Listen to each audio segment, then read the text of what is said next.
Hey, Pastor Steve here. It's Monday, April 27th, and look, we're all still trying to figure out how to live and what to do now and what not to do and what can we do and what are we going to be able to do and when are we going to be able to, we don't know. And this morning I was reading in the Bible the story of Gideon, and God just really encouraged me in a couple ways. So the Midianites were just terrorizing the Israelites, God's people. And every time there would be a new crop, they would just come and take their crops, and they had to hide. It was horrible. So the Bible says that Israel cried out to the Lord, and God heard their cries, and God raised up a man named Gideon to defeat the Midianites. And I love this. Listen, here's how it all begins. The angel of the Lord came and sat beneath the great tree at Ophrah, which belonged to Joash of the clan of Abizar. Gideon, son of Joash, was threshing wheat at the bottom of a winepress to hide the grain from the Midianites. So Gideon, he's scared. He doesn't know what to do. I don't want him to take my food. So he's hiding in the bottom of a big pit just to hide from the Midianites so he can thresh grain just to have a little food. And the angel of the Lord appeared to him and said, "Mighty hero, the Lord is with you." That just always strikes me funny. I just kind of go, okay, mighty hero? But you know what it says? God sees things in us we don't see in ourselves. We look in the mirror and go, I can't do that, and man, I don't know what to do in this whole situation, and God can't use me in this. In fact, I'm hunkered down. I'm just hiding. But an angel shows up and says, "You're a mighty hero," because God sees in you things you don't see in yourself. And you know what? Other people didn't see that in Gideon. It wasn't like, everybody was, Gideon, he's our man. If he can't do it, no one can. It wasn't like that. He's hiding. He's scared, but God saw something in him nobody else saw. And God raises him up, and he gathers an army to fight the Midianites. Thousands and thousands of men rose up because God was already doing something. So when it gets time to fight the Midianites,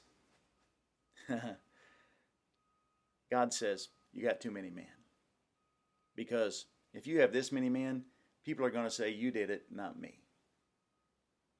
So he shrinks the army down to 10,000. Now there are tens of thousands of Midianites. Shrinks the army down to 10,000. And then God says, you know what, Gideon, that's still too many. Because even with 10,000, people still might say, man, that's just a good army, not God doing this, not God delivering his people. So God says to Gideon, okay, here's what I want you to do. Take these 10,000 men, take them down to the river and get them to drink. And the ones who just stick their face down in the water and just drink, they got to go. But the ones who scoop up the water and drink it out of their hands like this, we're going to keep them. And there were only 300. So we go from tens of thousands to 10,000 to 300 men. And God says, all right, now people will know that it's the Lord who has delivered them. And those 300 men just wipe out the Midianite army. It teaches me something. Not only does God see things in us that we can't see in ourselves, but God does things in ways we wouldn't do them. So he gets the glory. Isaiah 55 says, God's ways are not our ways. His thoughts are not our thoughts, but they are much higher. And maybe in the middle of all this, you're just feeling kind of isolated and down, and you're just wondering, man, am I ever going to be able to have a normal life? I just can't make that happen. But in that moment, God sees things in you can't see in yourself. And God's going to work this whole thing. Look, God's still sovereign. God's still on his throne. And God knows things we don't know. And God's doing things we can't see.